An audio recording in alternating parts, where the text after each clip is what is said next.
Assalamu alaikum students. Today we are going to learn how to write a letter to the editor. In this lecture, we are going to discuss the elements and format of a letter to the editor. तो इसमें हम लोग देखेंगे कि अगर letter हमें एक official letter लिखना है, एक फॉर्मल लेटर लिखना है एडिटर को, जो एक इम्पॉर्टेंट हमारा पार्ट है हमारे बी पेपर का और अक्सर हमें पेपर में आ जाया करता है, तो उस वक्त हमें किस तरह से वो लेटर लिखना है और लेटर में कौन कौन सी इम्पॉर्टेंट एलिमेंट्स हैं और उसको लिखने का फॉर्मेट क्या होगा, उसका तरीका क्या होगा, वो सब चीज़ें हम आज की इस लेक्चर में डिस्कस करने जा रहे हैं जी. Let's start. Let's start with the question why a letter is written to the editor. जी, अब सवाल ये उठता है कि एडिटर को ख़त लिखा क्यों जाता है, लेटर क्यों लिखा जाता है. तो आपने अक्सर देखा होगा कि एडिटर को लिखने के लिए जितने भी आपके टॉपिक्स आपके 5 ईयर पेपर्स में या आपके हेल्पिंग बुक्स में आपको दिए जाते हैं, वो ऑलमोस्ट सारे के सारे सोशल इश्यूज़ होते हैं. वो टेररिज्म हो सकता है, वो करप्शन हो सकता है, वो आपका एग्जामिनेशन सिस्टम हो सकता है, आपका एजुकेशन सिस्टम हो सकता है, आपका एनर्जी क्राइसिस हो सकता है, इन्फ्लेशन यानी राइजिंग प्राइसेस हो सकता है, तो चाइल्ड अब्यूज़ हो सकता है. इस किस्म के सोशल इश्यूज़ जो होते हैं वो आपको कहे जाते हैं कि आपने इसके ऊपर एक लेटर लिखना है एडिटर को. तो इस लेटर को लिखने के लिए आपके जहन में ही होना चाहिए कि ये सिंपल एक लेटर वैसा लेटर नहीं होगा जैसा आप अपने अंकल को या अपने फादर को लिखते हैं और उसमें आप सिंपल अपने बारे में बात करते हैं या फोकस करते हैं एक या दो चीज़ों पर. इसमें आपने जिस तरह से आप एक ऐसे लिखते हुए पूरा उसके तमाम पॉइंट्स को फोकस करते हैं, बिल्कुल उसी तरह से आप जिस टॉपिक पे बात करने जा रहे हैं एडिटर से, आपने उसके तमाम कॉन्सेप्ट्स जितने भी उससे रिलेटेड आइडियाज़ हैं वो सारे के सारे आपने इसमें डिस्कस करने होते हैं अलॉन्ग विद इट्स सजेशंस. जी, सबसे पहले तो हम इसमें देखते हैं number 1 is suggest an idea to others. अब उसमें वो आपका एक आइडिया भी हो सकता है. फॉर एग्ज़ाम्पल, आप अगर एजुकेशन सिस्टम के बारे में आप लिखते हैं या ट्रैफिक प्रॉब्लम्स के बारे में लिखते हैं, ट्रैफिक सिग्नल्स के बारे में लिखते हैं, तो फिर आप एक आइडिया देना चाह रहे हैं, आप उसके थ्रू पब्लिक को या ऑफिसर्स को आप उनको बताना चाह रहे हैं. उसके बाद नंबर 2 है जी इन्फ्लुएंस पब्लिक ओपिनियन. ये किसी एक चीज़ के बारे में पब्लिक की ओपिनियन एक है और आप उसको चेंज करना चाहते हैं, आप उसके बारे में अपना कोई राय देना चाहते हैं जो आपने किसी तरह से सीख ली है, आपको पता चल गई है या आपके नॉलेज में आ गया है कि अगर हम इसको इस तरह से कर लेंगे तो ये काम ठीक हो सकता है. यानी अगर चाइल्ड अब्यूज़ है या अगर पोल्यूशन पर आपको लिखना पड़ा है तो आप, या जो आपके जो स्मोक है, आप या आपका जो आजकल का जो हमारा हॉट टॉपिक है स्मॉग का, तो अगर आपको इसके ऊपर लिखना है तो आप किस तरह से पब्लिक ओपिनियन को इन्फ्लुएंस करेंगे, तो उसके लिए भी लेटर जो है वो एडिटर को लिखा जाता है जी. Number 3, educate the general public on a specific matter. कोई एक स्पेसिफिक टॉपिक है जिसके ऊपर आप पब्लिक को एजुकेट करना चाहते हैं कि जी पब्लिक को चाहिए यूँ करें, पब्लिक को चाहिए वो करें, तो ये एक तरह से आप एक स्पेसिफिक मैटर के ऊपर या एक सर्टन टॉपिक के ऊपर आप बात करते हैं और उसके बाद फिर उसमें आप सजेशंस लेकर आते हैं कि अगर हम इन सारी बातों को, इन डायरेक्शंस को फॉलो करते हैं तो फिर हम अपने आप को या अपने मुल्क को बहुत तरक्की दे सकते हैं. तो इसमें आप जनरल पब्लिक को एजुकेट कर रहे होते हैं. Number 4 is influence policy makers और इलेक्टेड ऑफिशियल्स डायरेक्टली और इनडायरेक्टली. फॉर एग्जाम्पल, आप लोड शेडिंग पर लिखते हैं, एनर्जी क्राइसिस पर लिखते हैं. आपके एनर्जी क्राइसिस में आपकी लोड शेडिंग आ जाएगी, आपकी बिजली की भी आ जाएगी, आपकी गैस की भी आ जाएगी, वाटर सप्लाई की भी, ये सब चीज़ें इसमें डिस्कस होंगी. तो फिर इसमें आप क्या करेंगे, अपने जो इलेक्टेड ऑफिशल्स हैं, आपके जो ऑफिसर्स हैं, आप ये जो पॉलिसी बना रहे हैं, यानी कि आपकी गवर्नमेंट जो है, आप उनको बताना चाहते हैं, उनका अटेंशन डाइवर्ट करना चाहते हैं टूवर्ड दिस प्रॉब्लम. तो ये ऑलमोस्ट 4 पॉइंट्स हो सकते हैं जिसकी वजह से आप एक लेटर लिखने जा रहे हैं. तो जब आपके पास टॉपिक आता है तो आपने देखना है कि आप इनमें से कौन सी चीज़ है जो आप करने जा रहे हैं. आपका जो टॉपिक है वो इन 4 में से किस चीज़ से, किस कैटेगरी में फॉल करता है. सो हम इन अ वर्ड हम ये कह सकते हैं कि ये जो 4 हमने बातें डिस्कस किए हैं या हमने जो रीजंस डिस्कस किए हैं, इनफैक्ट ये हमारी कैटेगरीज़ हैं. हमारे लेटर के जो हम टॉपिक्स डिस्कस करते हैं अपने एडिटर को लिखते हैं तो उनकी कैटेगरीज हम इनको कह सकते हैं. तो whatever the category is, हमें बहुत क्लियर होना चाहिए that letter must be concise, clear, quick and short. ये होना चाहिए जी हमारा लेटर। यानी हमने बहुत लंबी चौड़ी बातें नहीं करनी, हमने इधर उधर की बातें नहीं करनी, हमने इरेलेवेंट गुफ्तगू नहीं करनी, हमने सिर्फ टू द पॉइंट और रेलेवेंट बात करनी है। अदरवाइज हमने बी क्वाइट, खामोश रहना है। Next is the starting sentence. Starting sentence को हमने शुरू में इसलिए कर लिया है कि जब हम फॉर्मेट करेंगे तो आपके पास ये ऑलमोस्ट 4 आपके पास सैम्पल्स आ गए हैं जिनसे आप अपना जो लेटर है उसका स्टार्ट करते हैं। ये लेटर का बॉडी स्टार्ट हो रहा है इस सेंटेंस से। और आप ये देखेंगे ये क्या है। नंबर 1 है जी, through the column of your esteemed newspaper I want to draw the attention of the authorities towards the dash। ठीक है जी। अब इसमें ये आपके पास जो 4 सैम्पल्स हैं इनमें से जो आपको इजी लगता है आप वो एक सैम्पल याद कर लीजिए, और जब आपको पेपर आएगा तो पेपर में आपने जो भी आप अपना पॉइंट डिस्कस करने जा रही हैं, जो भी टॉपिक है, तो आप उसका स्टार्ट इससे ले सकते हैं।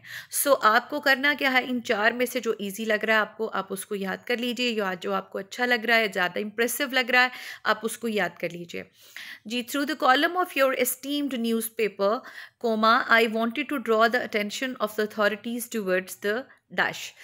फॉर एग्ज़ाम्पल अगर हम लोग इस वक्त बात कर रहे हैं राइजिंग प्राइसेस की, या हम एनर्जी क्राइसिस की बात कर रहे हैं, तो टूवर्ड्स द लोड शेडिंग अगर हम बात कर रहे हैं, towards the load shedding. Number 2, through your newspaper I want to draw the kind attention towards the dash. ठीक है, अब इसमें भी जो डैश आ गया है, इसके बाद हम लोग अपना जो भी टॉपिक है जो डिस्कस कर रहे हैं हम वो लिख देंगे जी। उसके बाद है जी, I wish to draw your kind attention towards. ये बहुत ही सिंपल है, तो कोशिश कीजिए आप इसको अगर हो सके तो आप इसको अवॉइड करें और बाकी 3 को सिलेक्ट करें। Number 4 is, with great admiration and belief in the columns of your newspaper, I want to bring to your kind notice the fast growing issue or the fast growing matter of dash। जो भी आप topic discuss करने जा रहे हैं आप उसको लिखेंगे। तो आपके जहन में ये होना चाहिए कि एडिटर को जब आपने लिखना है तो the start must be very formal. अब ये देख लीजिए बहुत फॉर्मल सेंटेंस आपने लिखे हैं, इसमें कोई इररिलेवेंट बात नहीं है, आपने उससे हालचाल नहीं पूछा है, आपने ये नहीं बताया है कि मैं भी ठीक हूँ या मैं यहाँ रहती हूँ, आपने ऐसा कुछ नहीं बताना है। ये आपने फोकस करना है कि आप किसी भी किस्म का आइडेंटिफिकेशन नहीं देंगे when you are writing for your exams. हाँ, एग्ज़ाम्स के अलावा अगर आप लिखेंगे तब भी आपका फॉर्मेट यही रहेगा, लेकिन उसमें आप अपनी आइडेंटिटी अगर शो करना चाहें तो आप शो कर सकते हैं। Next are the elements of the letter to the editor. अब एलिमेंट्स क्या हैं जी, जब आपने लेटर लिखना है तो उसके कुछ एलिमेंट्स होते हैं जिनके मार्क्स होते हैं सेपरेटली, और आपको ये पता होना चाहिए कि इसमें से अगर आप एक भी चीज़ मिस करते हैं तो आप समझ लीजिए कि आपका 1 नंबर ख़त्म हो गया है। तो आपके 15 मार्क्स का आपका लेटर होता है, और इसलिए आपने हर चीज़ को फोकस करना है जब आपने लिख रहे होना है। तो number 1 is address of the sender, यानी आप सेंड कर रहे हैं लेटर, चूंकि आप लिख रहे हैं तो आपने सबसे पहले एड्रेस लिखना है। तो चूंकि आप इसको एग्जामिनेशन पॉइंट ऑफ व्यू से लर्न कर रहे हैं और आप एग्जामिनेशन रूम में बैठकर लिख रहे हैं, तो आप बिल्कुल वही लिखेंगे जो आप हमेशा से लिखते चले आ रहे हैं, एग्जामिनेशन हॉल, सिटी APC। ठीक है जी। तो आप ये आपका एड्रेस होगा। उसके बाद है जी डेट ऑफ लेटर, जिस दिन आप जो आप लेटर लिख रहे हैं। बहुत सारे स्टूडेंट्स क्या करते हैं कि वो जब रोट लर्निंग करते हैं, रट्टा लगा दिया, तो जो भी मेमोराइज़ किया हुआ अपने बुक में उनके लिखा हुआ था जी सितंबर 1983, तो उन्होंने 1983 की डेट लिख दी है। सो प्लीज़ बी केयरफुल, जब आप जिस दिन आपका पेपर हो रहा है आपने उस रोज़ की डेट लिखनी है यहाँ पर। Designation is next, the designation of the person receiving the letter, जिसको आप लेटर लिख रहे हैं अब आपने उसका डेजिग्नेशन लिखना है। लेकिन चूंकि हम लोग इस वक्त पर्टिकुलरली एडिटर के लिए खत लिख रहे हैं तो हम लोग यहाँ पर द एडिटर ही लिखेंगे। Next is address two of the editor. अब जो एड्रेस है एडिटर का हमने वो लिखना है, और उसमें क्या होगा, एडिटर का जो न्यूज़पेपर है जिसमें वो काम करता है, हमने वो मैगज़ीन है या वो न्यूज़पेपर है, हमने उसका नाम भी लिखना है, उसका एड्रेस भी लिखना है, यानी कि कौन से सिटी में वो पब्लिश हो रहा है, हमने उसकी बात करनी है। Next is letter subject. अब वो लेटर सब्जेक्ट में क्या होगा जी, आपने जो सब्जेक्ट होगा आपने उसमें बताना है कि आप किसकी बात करने जा रहे हैं।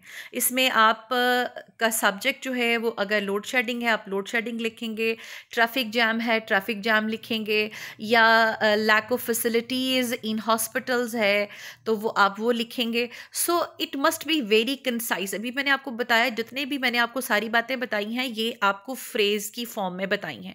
ये सेंटेंस आप नहीं लिखेंगे, इसको फ्रेज की फॉर्म में लिखेंगे। उसके बाद है जी सैल्यूटेशन। सैल्यूटेशन में क्या होता है जी, आपने अपनी कर्टिसी दिखानी है अगले बंदे को, आपने सलाम दुआ करने का जो तरीका है आपने उसे कहना है मोहतरम जनाब। तो जो मोहतरम जनाब है उसके लिए आप मैडम सर और मिस के वर्ड्स यूज़ कर सकते हैं, but most of the times आपको सर ही यूज़ करना होता है, बिकॉज़ आप यूनिवर्सली एक एक्सेप्टेड, अगर आप इसको एग्जामिनेशन पॉइंट ऑफ व्यू से नहीं करेंगे तो डेफिनेटली फिर आप वहाँ पर देखेंगे कि एडिटर कौन है, कोई फीमेल है या कोई मेल है, तो आप उसके अकॉर्डिंग लिखेंगे। But when you are writing in an examination तो फिर उस वक्त आप इसको सर ही लिखेंगे। That is the most appropriate type के आप जिससे एड्रेस करेंगे। उसके बाद है जी body of the letter. The body of a letter is the main point of all its content. सबसे ज़्यादा इंपॉर्टेंट है इसलिए कि इसके मार्क्स भी ज़्यादा होते हैं। सबसे बड़ी बात तो ये है कि इसके मार्क्स भी ज़्यादा होते हैं, और दूसरा ये है कि ये जो हमने प्रोसेस ऑफ राइटिंग और हाउ टू राइट एन ऐसे हमने उसमें भी डिस्कस किया था। तो कोई भी आपका पीस ऑफ राइटिंग है वो हमेशा उसके 3 पार्ट्स होते हैं, 3 पार्ट्स होते हैं। वो कौन से होते हैं? Introduction, content and conclusion. तो आपका जो बॉडी है, अब बॉडी जो है यहाँ पर भी बॉडी जो है इंट्रोडक्शन, कंटेंट और कंक्लूजन पर बेस्ड है जी। इसमें बॉडी ऑफ द लेटर में हम इसको अलहदा से डिस्कस कर लेते हैं जी। इंट्रोडक्शन में क्या करना है जी, आपने gives a brief introduction of the topic and its significance. यानी जो आपका इंट्रोडक्शन होना चाहिए वो आपके जो टॉपिक है, लोड शेडिंग है या lack of facilities in hospitals है, तो आप उसके हवाले से थोड़ा सा इंट्रोडक्शन देंगे, ब्रीफ इंट्रोडक्शन। स्टार्टिंग सेंटेंस वही होगा जो अभी हमने 2 स्लाइड्स पीछे किया था, हम उसको एक मरतबा फिर से देख लेते हैं कि ये हमारा स्टार्टिंग सेंटेंस होगा।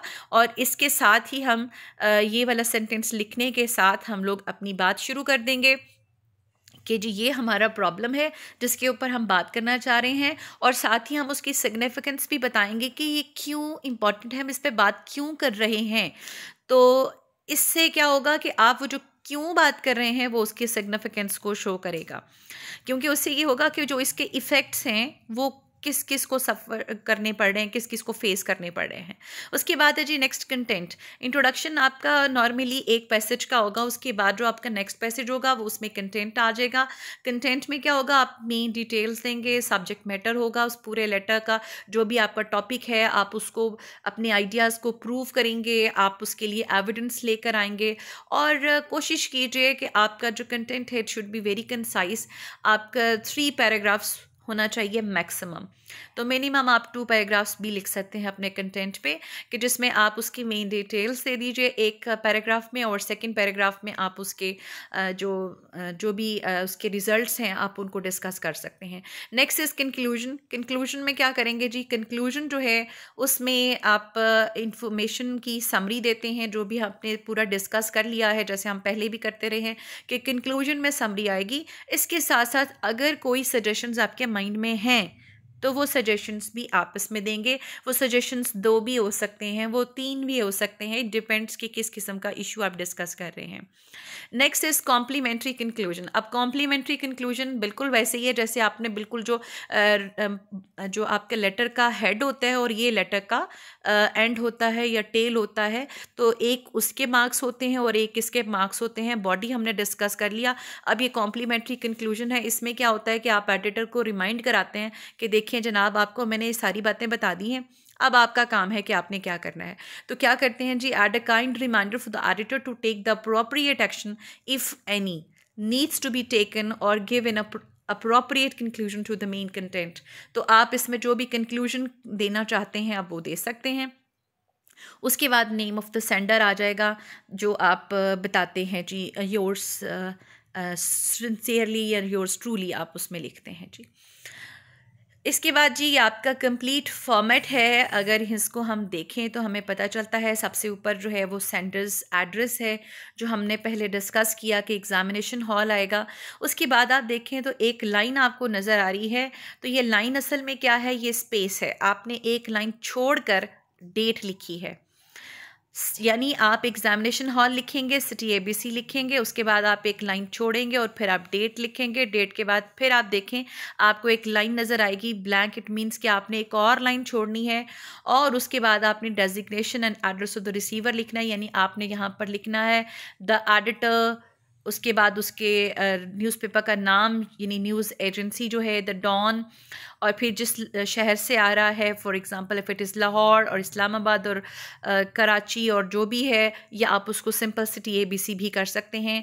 और इसके फ़ौरन बाद जो है नेक्स्ट सेंटेंस है वो है जी आपका सब्जेक्ट स्टेटमेंट, कि जहाँ पर आप स्टेटमेंट देंगे वही आपका जो टॉपिक है कि लोड शेडिंग के बारे में है, या आपके एनर्जी क्राइसिस के बारे में है, आप पोल्यूशन पर लिख रहे हैं, आप लैक ऑफ फैसिलिटीज़ पर लिख रहे हैं, किस पे लिख रहे हैं। उसके बाद जी सब्जेक्ट स्टेटमेंट के बाद फिर से आपकी एक लाइन खाली है जी।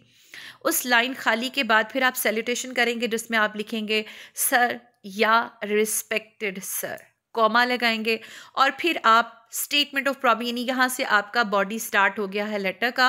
स्टेटमेंट ऑफ प्रॉब्लम ये आपका इंट्रोडक्शन होगा, रिजल्ट्स ऑफ प्रॉब्लम और सॉल्यूशंस आप ये देख लीजिए। दो टोटल पैराग्राफ्स बन रहे हैं, यानी अगर आप देखें तो आपके लेटर के 3 पैराग्राफ्स बन रहे हैं, जिसमें एक में आप इसका इंट्रोडक्शन करा रहे हैं, सेकंड में आप उसका डिटेल्स डिस्कस कर रहे हैं कि उसके रिजल्ट्स क्या हैं, उसकी इफ़ेक्ट्स क्या हैं, और थर्ड वाला जो इसमें आप उसके सॉल्यूशंस, पॉसिबल सॉल्यूशंस, और अगर कोई सजेशंस आपके माइंड में तो आप वो डिस्कस कर रहे हैं।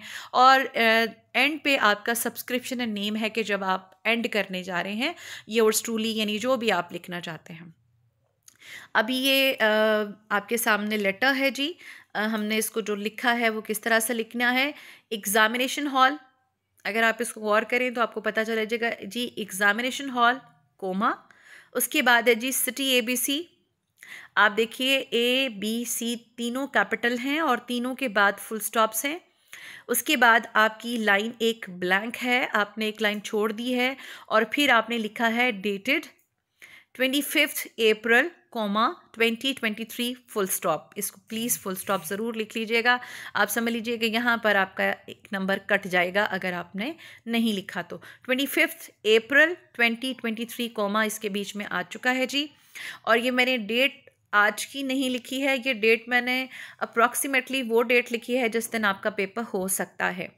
नेक्स्ट फिर आपने एक लाइन छोड़ी है और अब आपने लिखना है उसका नाम जिसको आप खत लिख रहे हैं, द एडिटर कोमा, उसके बाद जो आपकी न्यूज़ एजेंसी है उसको आप इन्वर्टेड कोमास में लिखेंगे, जो कि है जी द डॉन। आप इसमें कोई भी आप न्यूज़पेपर का नाम लिख सकते हैं, द न्यूज़ लिख सकते हैं, डेली पाकिस्तान लिख सकते हैं, जो भी आपका, या जो आपका डेली द एक्सप्रेस लिख सकते हैं। इन्वर्टेड कोमास में आपने उसको लिखना है। और आप देखिए इसके दोनों जो लेटर्स हैं, फर्स्ट लेटर द का भी और डॉन का भी, दोनों ही कैपिटल हैं। आपने इन चीज़ों को बहुत ध्यान रखना है। एग्जामिनेशन हॉल में भी आप अगर देखें, गौर करें तो एग्जामिनेशन का ई भी कैपिटल है और हॉल का एच भी कैपिटल है। तो सिटी में भी सिटी का सी कैपिटल है, ए बी सी भी कैपिटल है, डेटेड का डी कैपिटल है, और अप्रैल यानी जो आप मंथ लिखने जा रहे हैं आपका मंथ का फर्स्ट लेटर भी कैपिटल होना चाहिए है। तो एडिटर, जब द एडिटर लिख रहे हैं तो द भी कैपिटल है, द का टी, और एडिटर का ई भी कैपिटल है। इसी तरह आपने जब डॉन लिखना है तो डॉन में द का टी कैपिटल है, डॉन का डी कैपिटल है। उसके बाद आप लाहौर लिख दीजिए या सिटी एबीसी लिख दीजिए। उसके बाद आपने केयरफुली एक फुल स्टॉप प्लेस कर देना है जी। तो ये आपका एड्रेस कंप्लीट हो जाएगा। उसके बाद आपका आ गया सब्जेक्ट, आपने सब्जेक्ट लिखा, उसके बाद आपने कॉलन लगाया। कॉलन आप देख लीजिए, आपके 2 फुल स्टॉप्स ऊपर नीचे जो होते हैं ये आपका कॉलन होता है। और इसके बाद आपने अपना टॉपिक लिख दिया है लोड शेडिंग। आपको जो लेटर आता है उसके लिए पूरा आपको एक sentence, write a letter to the editor on this this this.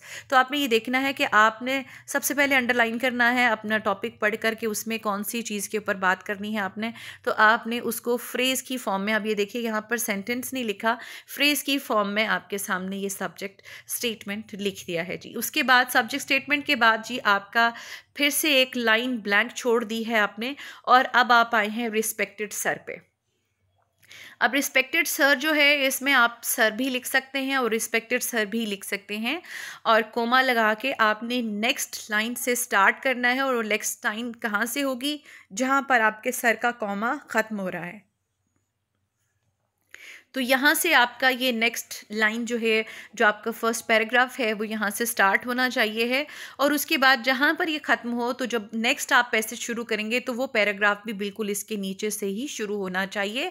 ये एक बहुत अच्छा प्रेजेंटेबल एक फॉर्मेट लगता है, और इससे ये भी पता चलता है कि आपका समटाइम्स आपका जो पैसेज है, पिछला वाला जो पैराग्राफ होता है, वो बिल्कुल एंड पे जाकर ख़त्म होता है। तो जब आप नेक्स्ट पैसेज लिखते हैं तो वो एग्जामिनर को पता नहीं चलता कि आपने नेक्स्ट पैराग्राफ शुरू किया या उसकी कंटिन्यूटी है।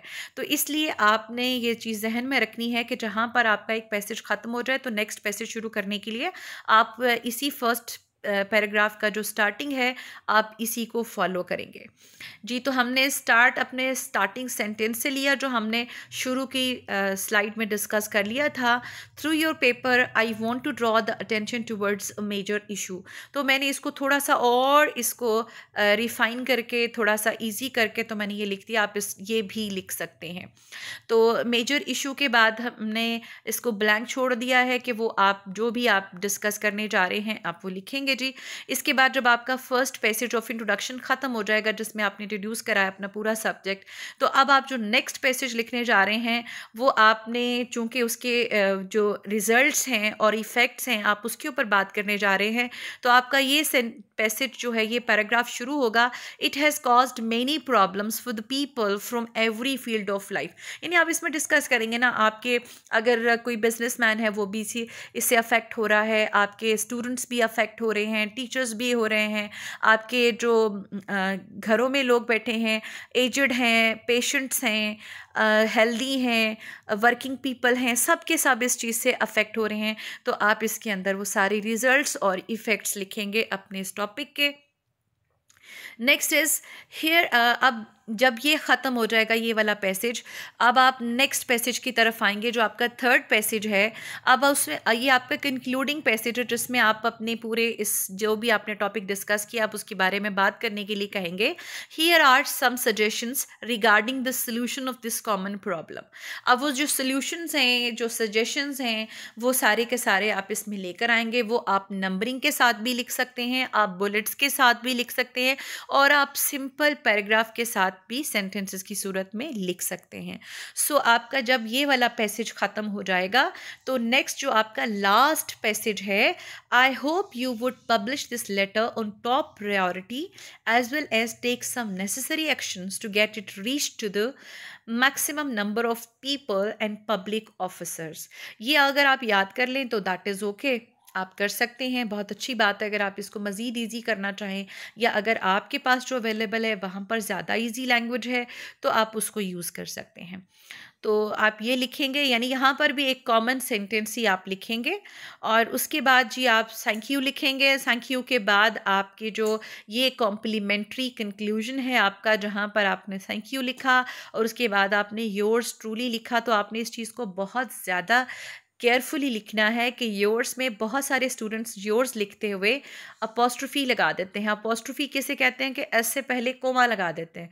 तो योर्स में आप देखिए कि यहाँ पर आपको कोई कोमा नज़र नहीं आ रहा, यानी कोई अपोस्ट्रोफी नज़र नहीं आ रही, तो आपने इसमें कोई अपोस्ट्रोफी नहीं लिखनी है।